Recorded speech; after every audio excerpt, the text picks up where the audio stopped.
everyone, welcome back to Boom Talk. Today, teaching myself to make a homemade blasting cap. And if this works, it'll be step one, making our own improvised explosive. Might be headed to Texas for the winter. What's in Texas? Just a project.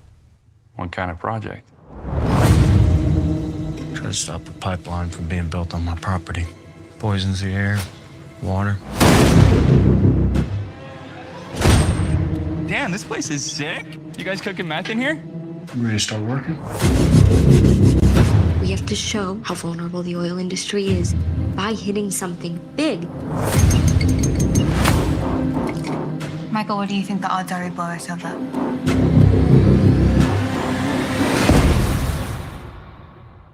I don't really care. We could blow the pipe at the hilltop, keep the oil from leaking.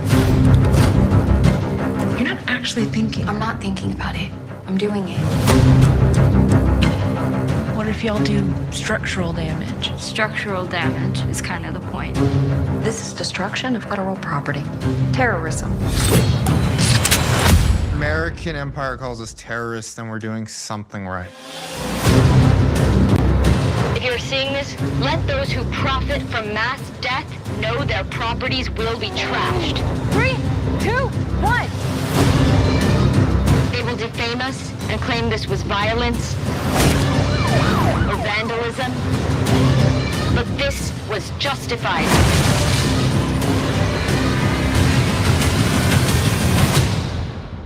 This was an act of self-defense. I mix what I like, what I like, what I like, what I like, what I like.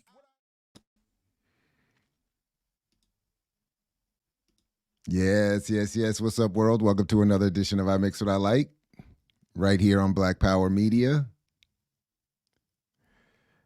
I'm Jared Ball, very happy to be your host, back with you, and wanted to jump on real quick in advance of what's coming up at 11 o'clock, which is another discussion with Renee Johnston about all the ons going with the so-called alternative electoral options. So please come back for that. But those who are here live, welcome. Good morning to you. Greetings, peace.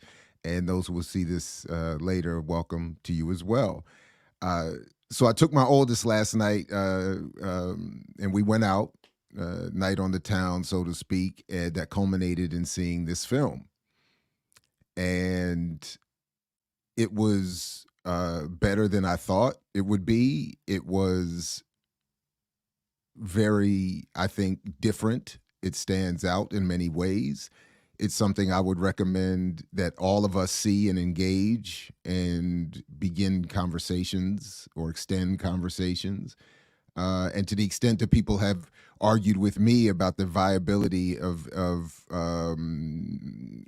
commercial media to be used for our purposes, and to the extent that this qualifies as commercial media, we got to try to put it to use. This to me is a remarkable film. As I said in the title, this has to be a new standard for what we even consider accepting as good filmmaking. And I think it should be a challenge to anyone that would want to claim to be making films that are speaking to the experiences of oppressed communities. This is one of the greatest challenges to the Vernon philosophy that I've ever seen, and I'm only going to say that its relative marginality and lack of studio support supports my Vernon philosophy argument, which again is just simply put that oppressed communities should not look to see themselves in pop culture, mainstream, or commercial media. So I don't necessarily count this as that, but to the extent that it is being made available on a relative wide scale and gets some attention, again, so I'm not going to spoil anything because I want everybody to see it and I want you all to enjoy it. So really, I just wanted to come on this morning and because I don't want to spoil it, so I don't want to go into it. I maybe we'll come back in a few weeks or months There's a couple things I wanted to talk about that have been said about it publicly, but I have no intention of again spoiling anything or in any way discouraging anyone from seeing this film.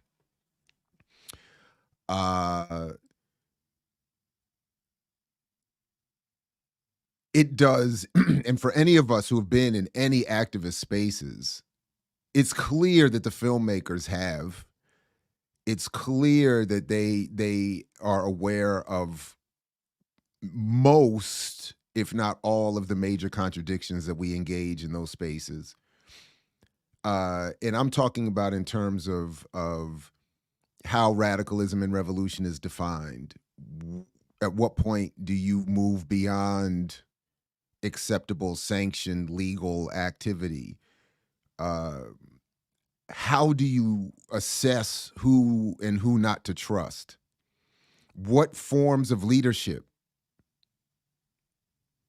How are collectives moved from one stage of struggle to the next?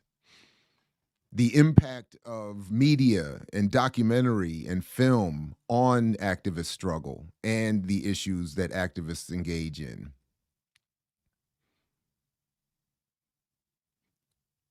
Of course, gender, race, colonization, indigeneity.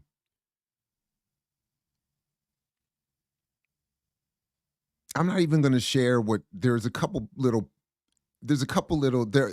And again, this isn't to say there aren't any critiquable issues or things in the film, but to me, and there are, and we can come back and I definitely just want to give everybody time to see it.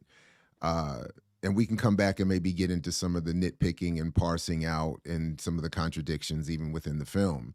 One of which, at least, I'm going to raise here in one of the critiques of the film that I at least came across, that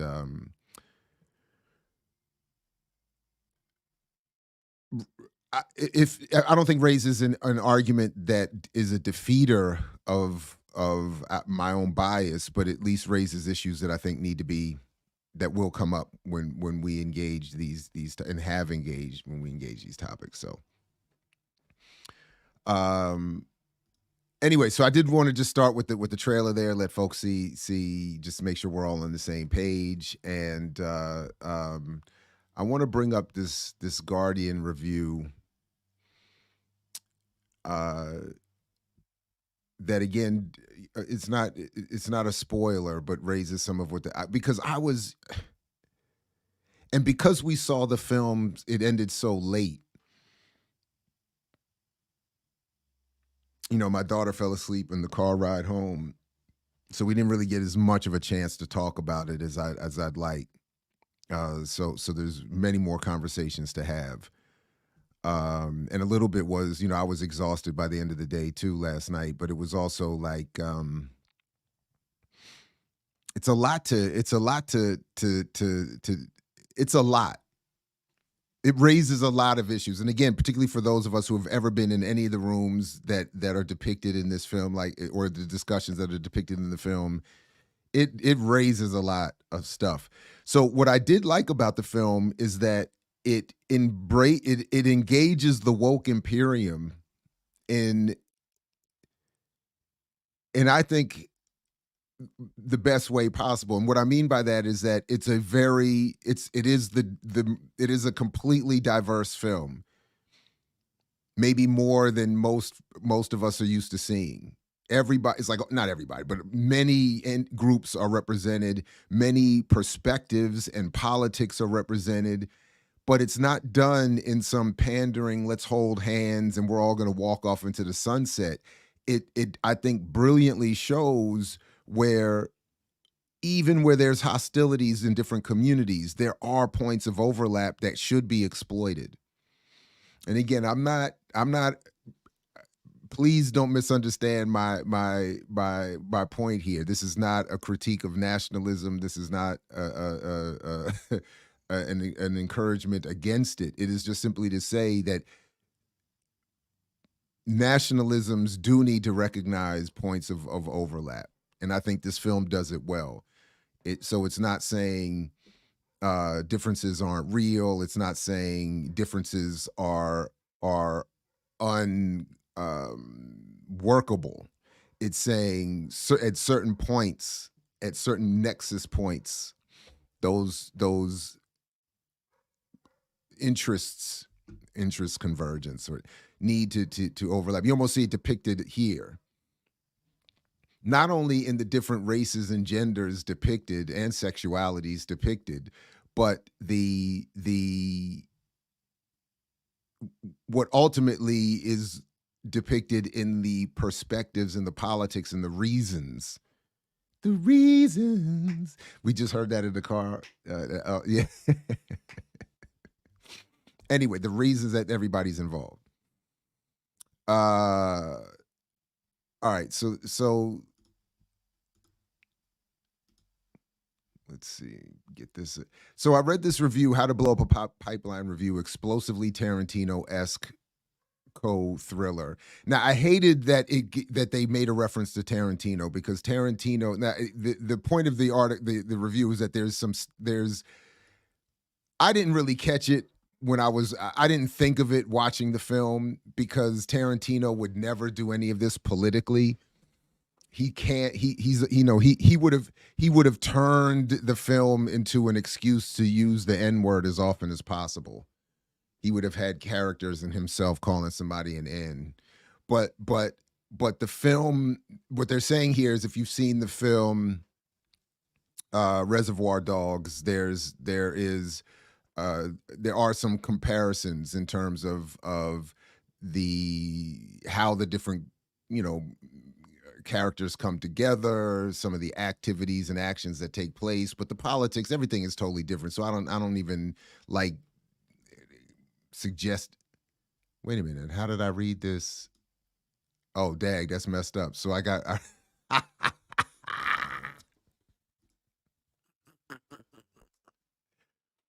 So in reading the article and highlighting it, I guess I used up my free.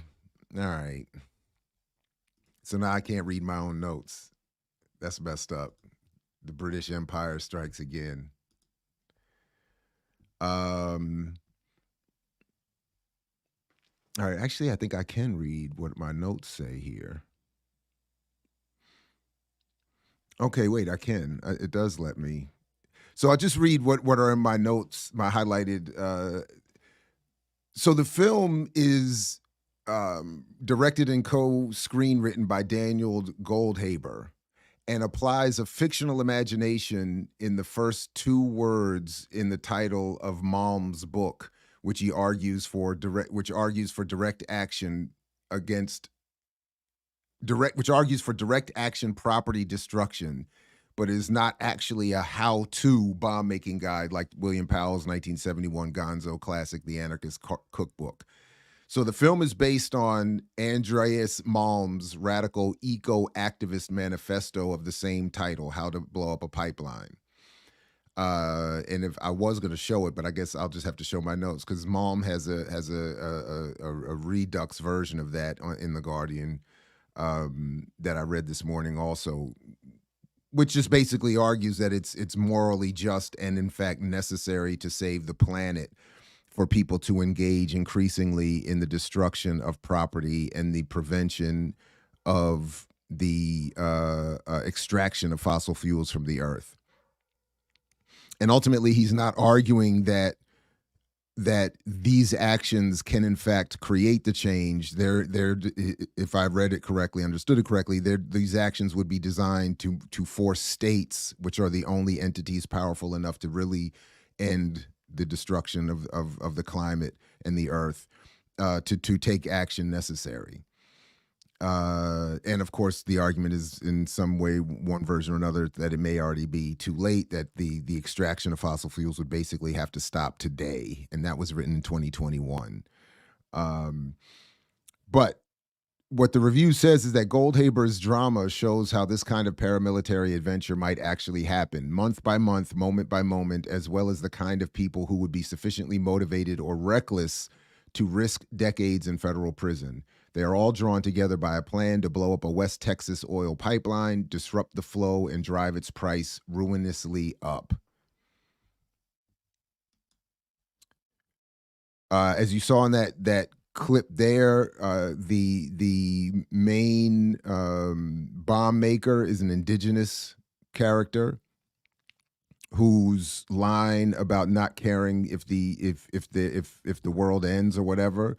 I did talk with my daughter a little bit of the Afro pessimism, the Frantz Fanonian end of the world, colonial, anti-colonial argument, and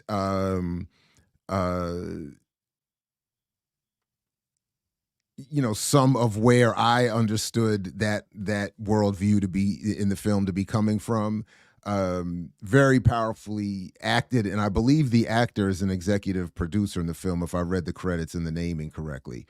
But as it's written in the review here, Michael is a young Native American who represents the oil rigs destroying his homeland. Sochi and Theo are friends affected by big oil's toxic pollution in their neighborhood, and Theo's girlfriend, Alicia, agrees to help. Dwayne is a Texan good old boy and open carry gun enthusiast who resents the government's requisitioning of his land. Sean is disillusioned with the virtue signaling futility of making documentary films about climate change, and Logan and Rowan are seasoned campaigners. So those are the characters that comprise and some of why they're involved. But the reviewer says here something that I think is on point. A regular heist movie is driven by cynicism and greed, undercut with a crime doesn't pay anxiety. This film is therefore fundamentally unlike Tarantino's, but it is also unlike, say, Gil Pontecorvo's The Battle of Algiers from 1966, which shows insurgents' revolutionary motivation sympathetically, but without overtly asking the audience to share it. Another comparison might be Fred Zinnemann's 1973 adaptation of Frederick Forsyth's novel The Day of the Jackal, which presented us with the hitman's trilogy, ice-cold professionalism in the paid service of a cause. Here, the pipeline destroyers are the good guys, an interesting genre twist, one which arguably defangs the film just a little, removing the addictive flavor of cruelty and chaos, yet not making it any less gripping and ingenious. So that was the one part I disagreed with. The argument here that by making the pipeline destroyers the good guy arguably defangs the film just a little. I don't agree with that. For me, it fanged the film, because that's always, for me, one of the pieces that I'm looking for. I'm looking for sympathetic portrayals of people consciously engaged in radical political activity. They're not doing it because they just want to get rich. They're not doing it because they just happened to be in a car and got pulled over and killed a cop and had to run, which was my only critique of Queen and Slim. I kept thinking, this would have been worlds better a film if the film started with the two protagonists driving home, not from a date, but driving home from a political organizational meeting. That would, I think, with them not relying on a network of, not that this is all bad, of so-called ne'er-do-wells and pimps and all of this, but relying on a network of seasoned activists in an attempt to make it to Cuba. That would have made the film that much better. So that's what I do like about this pipeline film, is that it's saying, kind of like what I hear in all these Daruba interviews we host on this platform, where Daruba bin Wahad is saying, stop saying that Assata or any other political prisoner is innocent as a mechanism to get them out. Recognize them, because when you do that, you defang their consciousness and their activity. They knew what they were doing when they were doing what they were doing, and did it consciously as part of a political struggle. That's what makes it the most beautiful part. That's like the most beautiful part. So don't take that away. So that part, to me, is where I disagree with the review. I want that. So when I'm sitting in the movie, I was like, wow. Like, again, it was none of the regular, I don't know. I just liked it. I thought they did that. I just liked that part better. So that part I disagree with in the review. But anyway, so the other thing I did, let's see how much of this I can pull up, because the Andreas Malm had I guess a reduxed version of his manifesto, The Moral Case for Destroying Fossil Fuel Infrastructure, also in The Guardian. And I can read my notes. So basically he's saying it has to happen. And he likens it to these actions to pulling the emergency brake in a vehicle.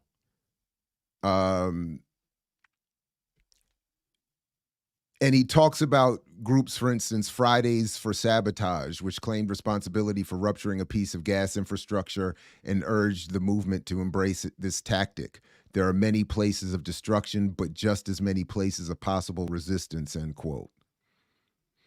And he's saying that, again, the earth is being killed, our environment is being killed, people are literally being killed, all in service of an extraction that the earth can't sustain, and it's going to ruin, it's going to destroy us all.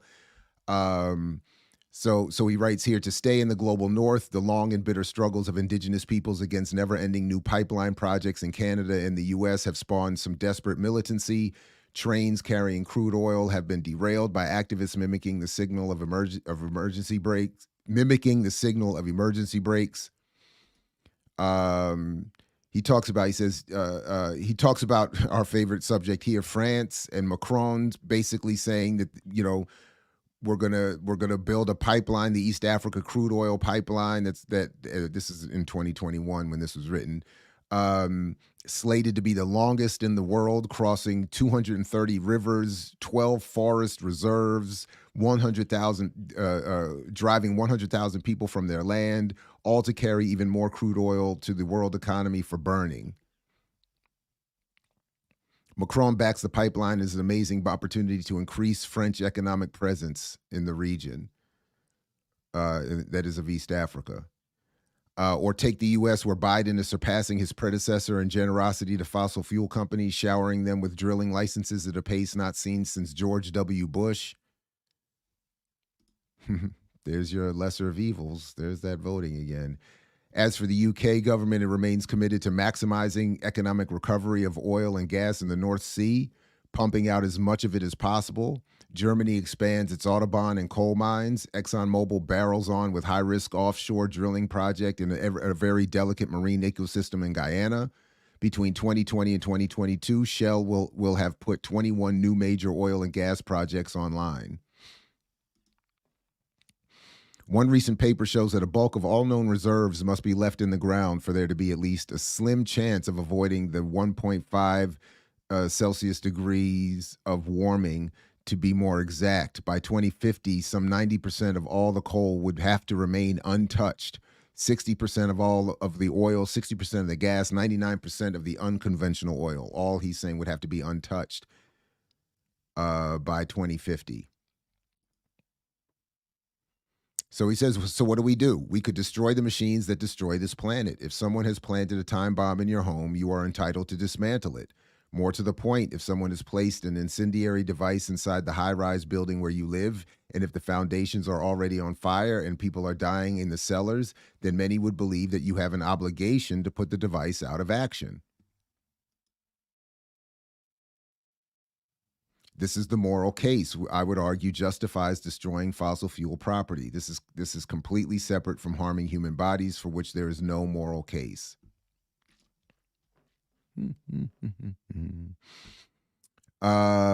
So that's what the film was based on, or that logic. Now, I did read something that is a critique of this film, which I can pull up here because it's not in The Guardian. And I don't know anything about this group, so it's probably some oil-funded turf, astro pitch, whatever.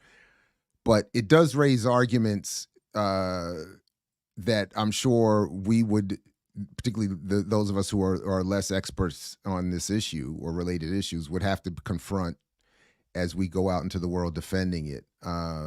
So Canada Action says basically that the film is wrong.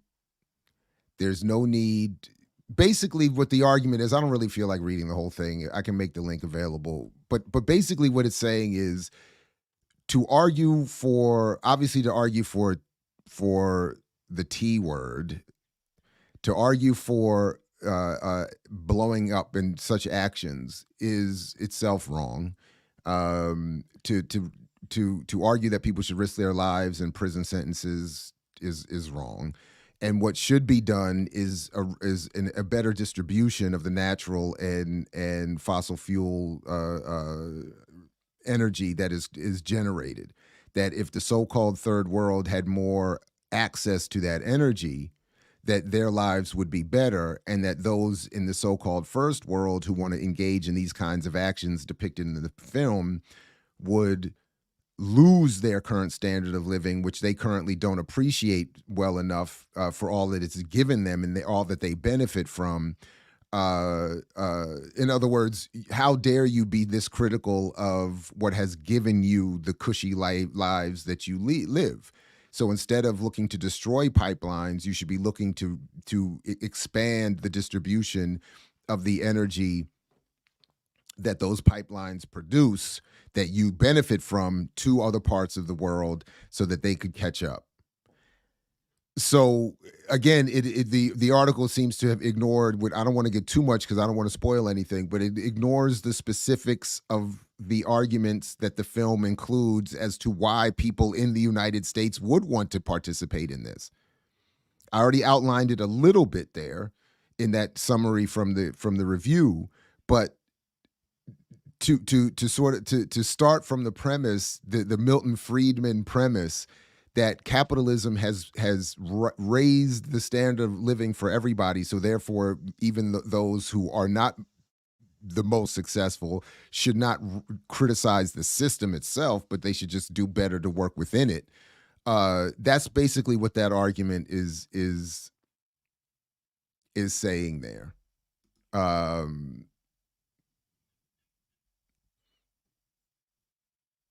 So, for instance, it says, at the very least, this movie should have a disclaimer at the beginning letting viewers know that 80% of the world's current energy needs come from oil and natural gas, which is transported by pipelines in one sort or another during various stages of extraction, production, and consumption. The disclaimer should then be followed by a 10-minute explainer on why oil and natural gas demand is still growing to near record highs for years to come, and why it's so difficult for modern-day society to switch away from these energy sources to renewables. So there's so many things wrong with that argument, but that is an argument that I'm sure is popularly used to defend what's happening. The fact that 80% of the world's current energy needs come from oil and gas is exactly part of the problem that critics are saying needs to be changed.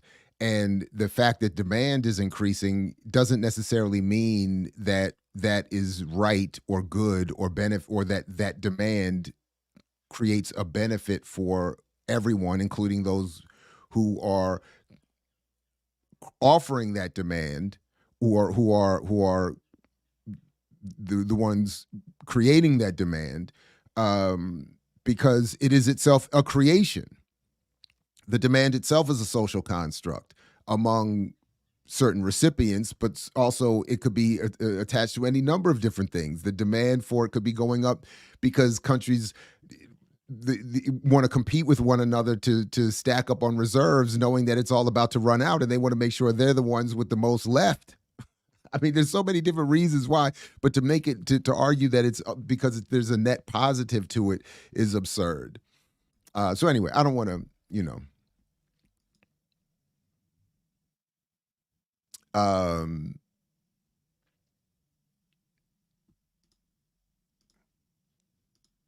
anyway.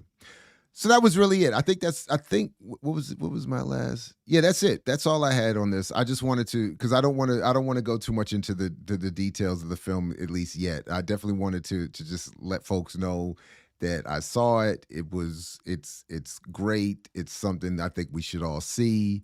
And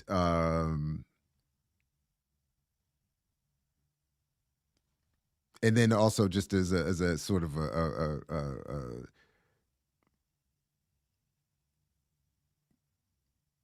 what is the word I'm looking for? An introductory act to the 11 o'clock interview with Renee that we're going to have in a few minutes.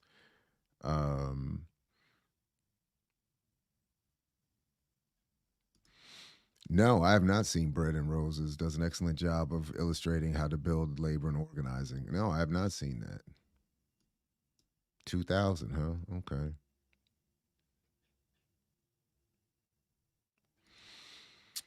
Yeah, I mean, a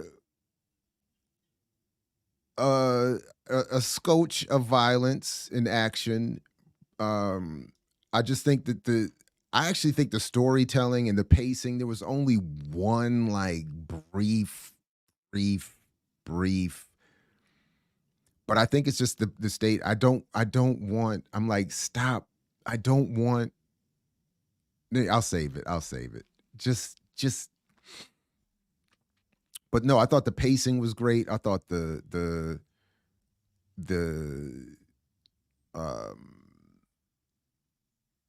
yeah, I thought it was very well done. Oh, you've seen this? Oh, wait, there's a there's film language in How to Blow a Pipeline that is inspired by other movies without an obvious political motive. Okay, right on. Saw it at a Marks saw this at a Marks at the movies viewing with some comrades. We really liked it. It was thrilling, kind of like The Hurt Locker.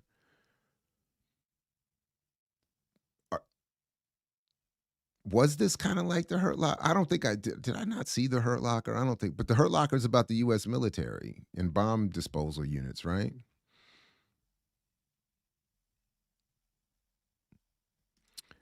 I saw a critique of the film questioning if it's a psyop. It was made in consultation with some counterterrorism experts. If folks follow some actions, these bombs may explode prematurely.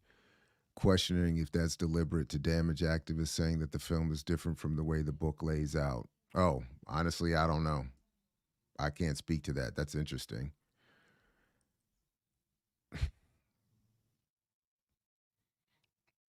I guess that I suppose that's possible. I didn't watch it thinking I didn't certainly walk away with it from it thinking about bomb creation as much as I thought as it made me think about the politics and our associated politics of when do you move. I just liked it for the politics of raising that critique of when do you move beyond talk, when do you move beyond nonprofit activism, how would you suss out undercover agent activity? How might you find unity across various isms? Yeah, that's interesting. And I just wonder what, I don't know. I guess I don't know. I didn't catch what did you say, counterintelligence? If you have links to that, please send it, because I think I would like for us to have more conversations. So if this counterterrorism experts involved, I would like to know more about that. Then that would be disappointing if that turned out to be true. Chitty Macha out here ruining my Saturday morning with that one.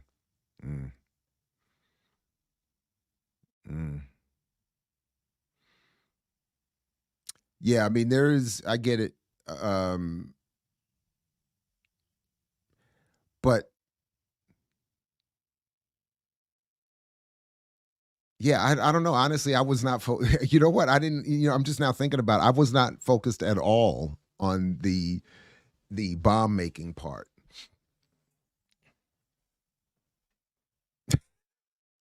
Maybe I missed the point. I was only focused on the ideas. Because I'm thinking if there's a consciousness in an organization, an organizational level, with the capacity to or the desire to disrupt, I don't know that you would need any of that necessarily to get just to the level that they're talking about here. And there's other things that go on in the film too. So I don't know. We got to come back to that. I wasn't thinking about that at all, though. That's interesting.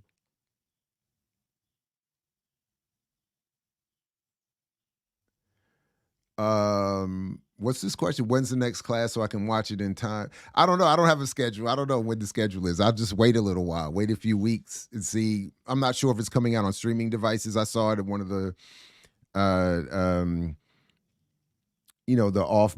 I don't know if it's Landmark East Street Theater off brand, but where they have off brand movies sometimes. I don't know. It's getting harder to find those spots now. But so I don't know when and if it'll be on the streaming services. And again, I'm not even saying it's perfect. So even, I'm part of what I was saying at the beginning is when people always tell me we need to use these films that I'm always saying we should condemn and discard, their argument is we can make use of it. And this is one time where or one of the exceptions maybe, or if this is an exception, because I don't know if I would, this is not like a Marvel film, but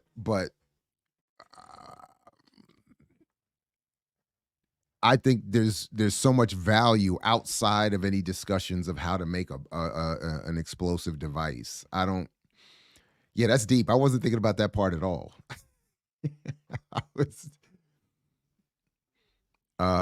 It is on YouTube streaming? Okay. Well, I liked having I like being able to take baby girl out we had for her, a nice Brazilian dinner. The vegan options were not as on point as I had hoped, but got to be out a little bit, put on some dress shoes, you know what I'm saying? Oh wow, it's on Hulu too? Damn. That's messed up. Oh, okay. The Hurt Locker was Islamophobic propaganda, not a good recommendation. Okay. Yeah, that was probably more along the lines of what I thought it was, but that's all,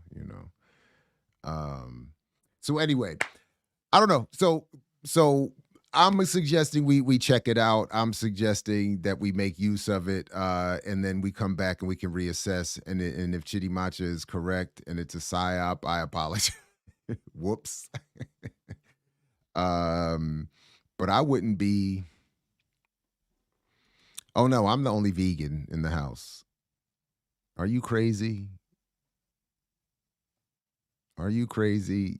We talked about it last night. My oldest was a vegan with me for like a week. And then Abuela stepped in and it was a wrap. Ain't no vegans in Panama. Psych, I'll just say.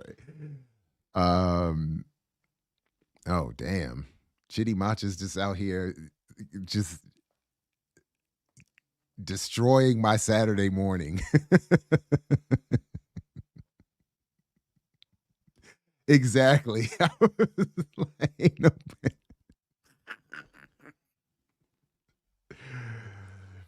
Ain't no vegan, ain't no even Bill Gates can't get Impossible Burgers in Panama.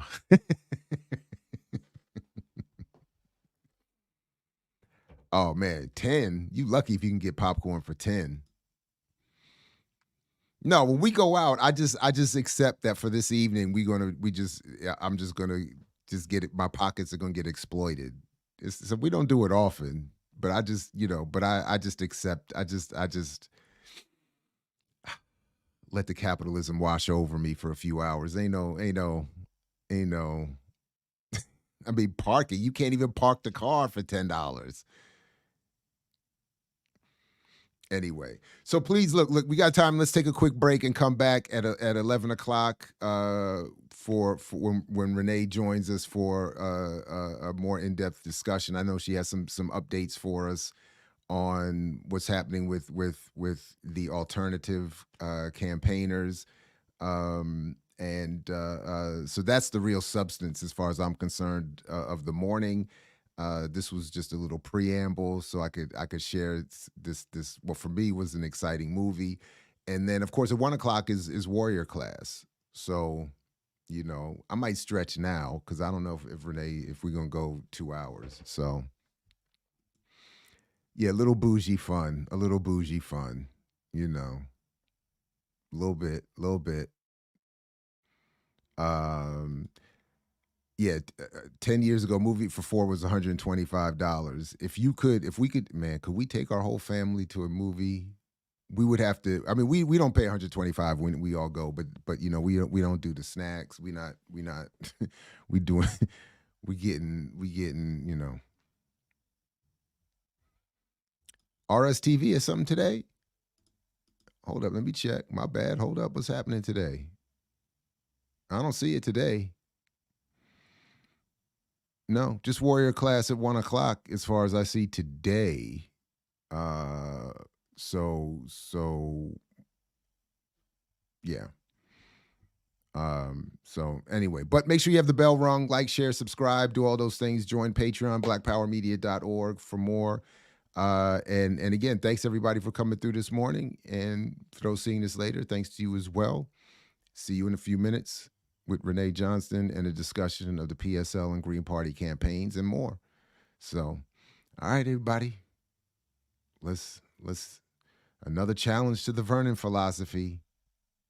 Peace if you're willing to fight for it, like Fred Hampton used to say. Catch you shortly here on I Mix What I Like, and of course throughout the BPM platform. Thanks again, everybody. Peace. I mix what I like, what I like, what I like, what I like, what I like.